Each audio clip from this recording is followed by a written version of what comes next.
Ice Cap! By far my most favourite stage in all the classic Sonic games. Music, level layout, everything. I just love this. I just love this zone so much. But then again, I'm not the minority here. A lot of people love this stage, and for good reason. You get trampled on by snow. No, but I do like this music. It's probably the best in the classic series, to be honest. In my opinion, of course. Don't want to start like a flame war or something. Yeah. But what you want to do here, just wait, jump to the far right. If you jump to the left, you will die, most likely. Because the screen doesn't go down quick enough, so it acts like a bottomless pit. And here, just do nothing and slide down. But if you jump, you'll land on this platform, which will break through the ice.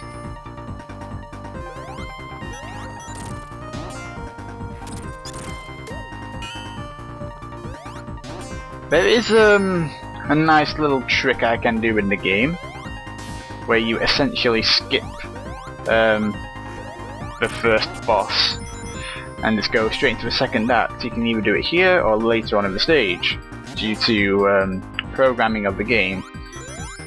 Speaking of which, I haven't even touched upon this. This game, as many fans will know by now, so I'm speaking to like the half a person in the room, this game isn't Sonic free. It is, but it isn't. I know you're thinking, well, WTF. Basically, this game was cut in half. As you saw the title screen, and as I've been referring to it several times, I've just been saying Sonic free, when that technically isn't correct. This is half of Sonic free. So I'll only be playing the first half of the game in hindsight. Hindsight? English. So, yes. This is only the first half. So when I said before about like bad programming stuff, in essence, that boss hadn't been programmed properly into the stage. It wasn't, it wasn't put there, it wasn't programmed in, it wasn't placed or anything like that. So you're just skipping that section of the level. Also, I hate this part. The trick can be triggered here. I will demonstrate that in like a bonus video of some sort. I hate this part of the stage. There we go, I hate it so much. Because if you miss a jump or something, you fall back down to the bottom. And breaks off for some unknown reason. What is going on with Tails in this playthrough? And now we come to the mini-boss. Come on! You can hit him. Like, you see the floor, it's like on a sloped edge. But if you like spin dash jump, or do something similar, you might be able to like get a hit on him. Like that. That was actually a pretty good hit. But I don't want to risk it because I've already lost a lot of my rings already. Oh, it was only one hit away anyway.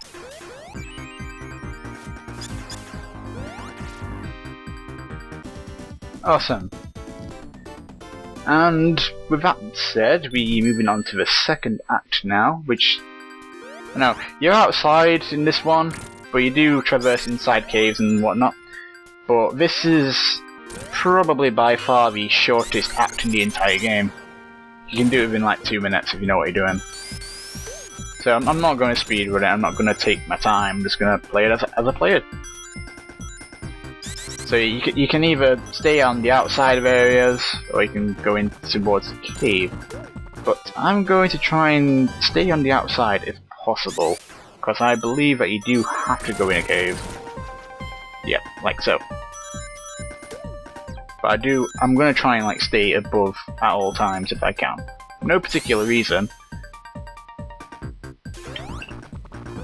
Yeah, that's a glitch of this. Hold down. spin dash, much like Sonic 2. Is there anything up there? Is there like a loop here I can use? Can this give me some speed? Yes, it can. Alright, so if I just go up here, spin dash down. I don't know if there's anything up there, I'm just testing. The game cock blocked me. Screw it, I'm just going to carry on. So yeah, this stage is relatively pretty short. Just use these things. As you can imagine, the more you step on them, the more it flings you up higher. However, if you get good momentum like that, and Tails steps on it, yeah, you've lost that momentum because Tails just ruined it all for you.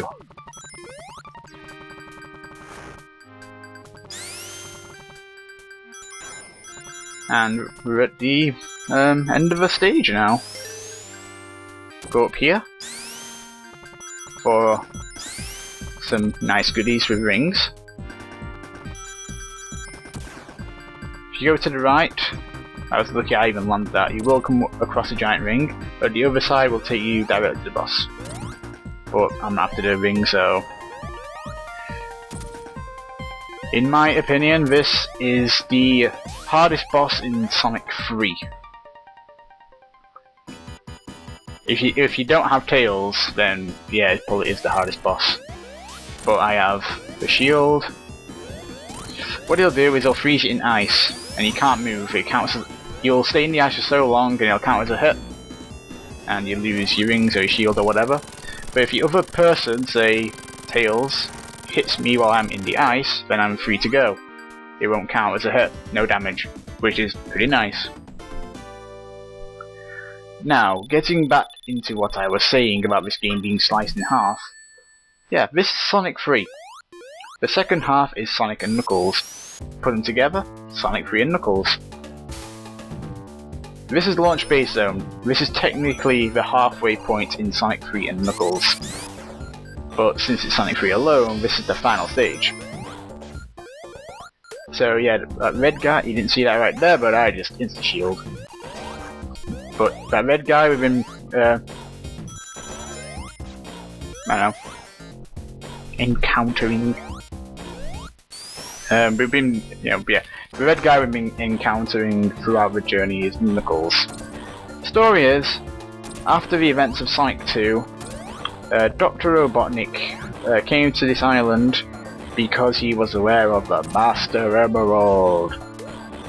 And in terms, the Master Emerald is more powerful than the Chaos Emeralds, and it controls the Chaos Emeralds, yada yada yada.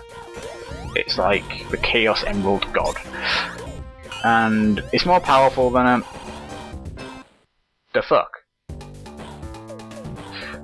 And Robotnik wants to use it for his own, you know, evil schemes. So he tricks Knuckles into thinking Sonic and Tails are the bad guys. Hence why at the beginning of the game, Knuckles attacks Sonic and taking all the Chaos Emeralds. But we don't know, at this point, we don't know if Knuckles is good or bad. We just know that he's stopping us in our tracks for whatever reason. Also, I'm going to try and get up there. Oh, spring, thank you. At the top of here.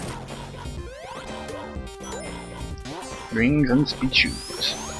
God damn it. Yes, launch base zone. It's the final zone in Sonic 3 alone, and it's also my favorite. I love the level layout. I love the music. I don't feel it's as cheap. I don't know. I can't explain. I just like it. If you go down to the bottom, you'll end up eventually making a giant U-turn to get here, where I am now. But since I had the electric shield, just like skipped a little bit that level. That's an instant kill if you get trapped in between that. So yeah, having electric shield is amazing. Just gonna skip this. Oh, that was very close.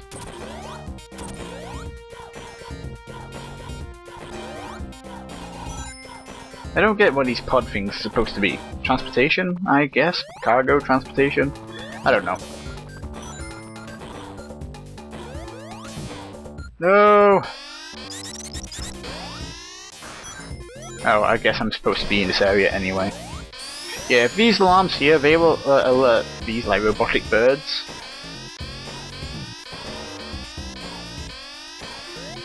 There you are. Oh, it was 3 in 1. But you can just stay here in a spin dash, providing the birds actually come, and you'll just rack up a lot of points. Don't get why they're not coming, unless Tails is causing the problem. Why not? You've been a complete ass during this playthrough. But yeah, you can just constantly be in a spin dash, rack up some points, get lots of lives. Maybe a continue? I'm not too sure about that. But yeah, you can get a lot of lives. If you're willing to spend like 3 minutes just spin dashing.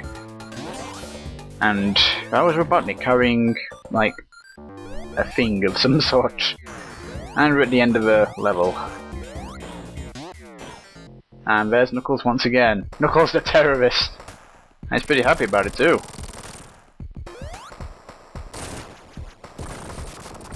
And he just completely destroyed all that. I like how the game doesn't like take away that platform we was just on. So yeah, this level can be quite long, but it's not so bad. And we fight this guy, this round thing with 2 like chain and ball arms. The gimmick here is he will follow you.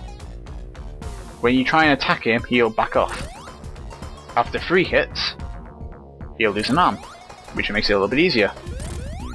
After 6 hits, he's kaput. The mini bosses, even though they're pretty pathetic, they require 6 hits instead of 8, such as the Robotnik bosses. So it's just a nice little touch right, right in there, just to add a little bit more depth of some sort.